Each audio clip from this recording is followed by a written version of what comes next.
And earlier this week, the Rogue Valley Association of Realtors released updated sales statistics for Jackson and Josephine counties. That's right, and joining us live now to talk about the reported increase in home sales and prices is Windermere Real Estate's Devin Zupan. Mr. Zupan, thank you so much for joining us.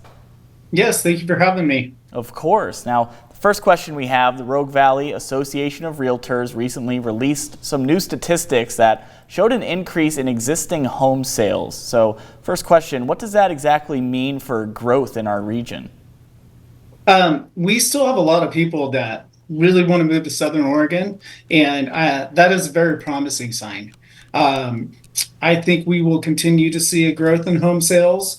I think the biggest issue that we're dealing with is just lower inventory, and just land growth, and being able to build more homes, have more homes available is our biggest challenge. But people want to move here, so that's a very positive sign.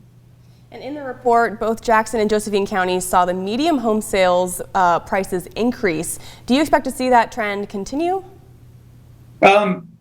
So yes, largely, but keep in mind median versus average home sale price are two different things. So what we're seeing as a trend is that the higher end homes are selling more and the lower end homes are selling less. So that's the median price that you're seeing. And again, that's our big push as far as being able to build up more inventory so that we can get maybe some of the lower price homes, people that own those homes, to move up to the next level and create that opportunity for people to move up there. So again, that's the difference between the median and the average. Gotcha. And median prices in Jackson County, they fell from 2022 to 2023. And wanted to ask you what factors kind of played a role in that decrease, but also what have you seen in the average price in that time frame, 22 to 23? So, average price, we're continuing on a slow uptrend, which is a good thing. I think real estate's still a phenomenal investment. And if you look at the trends throughout the years, you will see a constant uptrend. Even going back to the big crash in '08, it bounced back relatively quickly. So that's something that we need to take into account. I think the reason you saw a dip was there was uncertainty that we might fall back into that 2008 crash of homes, in the housing market. And so it was just uncertainty at that point, and then everybody started to feel comfortable again, and so they jumped right back in the market and started buying.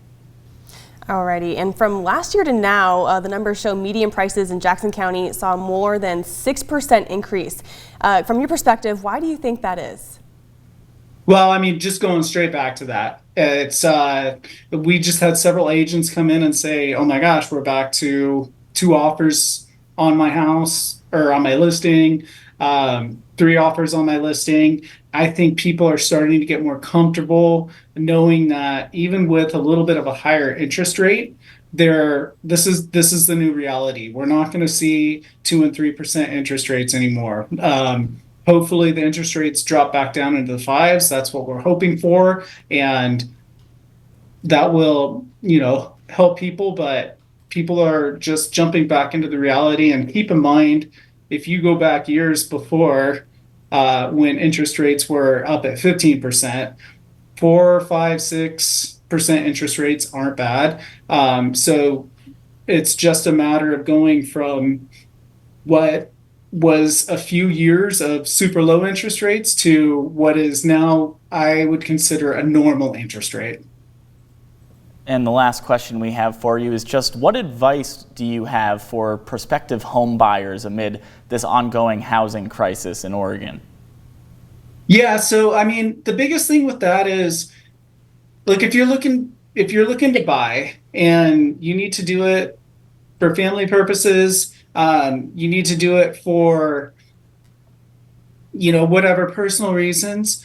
If you're ready to buy, go ahead, talk to a lender, get pre-approved, see what payments you can afford, and move forward. And then the only other suggestion that I have is reach out to your legislators and talk to them about the inventory or the lack of inventory that we have, because we're basically, as a state, sitting at less than double of what we need based on the demand. So supply and demand, we need more housing altogether. Some good takeaway there.